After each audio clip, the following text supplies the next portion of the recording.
अस्सलाम वालेकुम दोस्तों, आज मैं आपके लिए लाई हूँ types of shop in English with meaning. मतलब कि मैं आपके लिए बहुत सारी टाइप्स ऑफ शॉप्स लाई हूँ इंग्लिश में और उसके साथ उर्दू मीनिंग्स भी बताऊँगी आपको। तो अभी तक आपने मेरे चैनल को सब्सक्राइब नहीं किया तो जल्दी से मेरे चैनल को जाके सब्सक्राइब करके बेल नोटिफिकेशन को ऑल पे लगा दीजिएगा और मेरी वीडियो को लाइक करना और शेयर करना ना भूलिए। तो चलिए स्टार्ट करते हैं।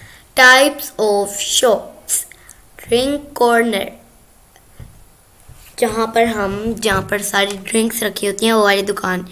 कोको कोला फ्रिज में जैसे वो रखी होती हैं, ड्रिंक कॉर्नर उसको बोलते हैं। कॉस्मेटिक्स शॉप, कॉस्मेटिक शॉप्स यानी जहाँ पर मेकअप के आइटम्स मिलते हैं उसे कॉस्मेटिक शॉप्स कहते हैं। ब्यूटी सैलून, ब्यूटी सैलून उस जगह को कहते हैं जहाँ पर सारी लड़कियाँ मतलब कि ब्यूटी करवाने जाती हैं, अपनी नेल्स करवाने वगैरह वगैरह। वेपन्स शॉप, हथियारों की दुकान, जहाँ पर हथियार बिकते हैं, गन ये वो इस तरह की चीज़ें। डीवीडी बैंक, डीवीडी बैंक जहाँ पर डीवीडी बिकती हैं। और सेंट्री स्टोर, सेंट्री स्टोर जहाँ से ये इस तरह के सामान बिकते हैं, वॉशिंग बेसन इस तरह के सामान बिकते हैं। डायरी शॉप्स, ये तो आपको पता होगा, डायरी शॉप्स। और जनरल स्टोर,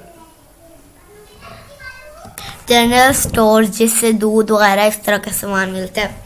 होलसेल शॉप, जहाँ से जो चीज़ें होती हैं वो आधी कीमत पे बिकती हैं, मतलब कि बहुत सही अच्छे रेट में मिलती है। क्रॉकरी स्टोर, बर्तनों की दुकान, जहाँ पर बर्तन बिकते हैं उसे क्रॉकरी स्टोर कहते हैं। टैबैकोनिस्ट शॉप, सिगरेट फरोशी की दुकान जहाँ से सिगरेट वगैरह इस तरह की चीज़ें बिकती हैं। कैंडी शॉप, कैंडी की दुकान, ये सबको पता होगा, जहाँ से टॉफ़ीज़ वगैरह बन के आती हैं। तो अगर आपको मेरी वीडियोस अच्छी लगती है तो जल्दी से मेरे चैनल को जाकर सब्सक्राइब और वीडियो को लाइक करना ना भूलें। मिलती हूँ नेक्स्ट वीडियो में, तब तक के लिए अल्लाह।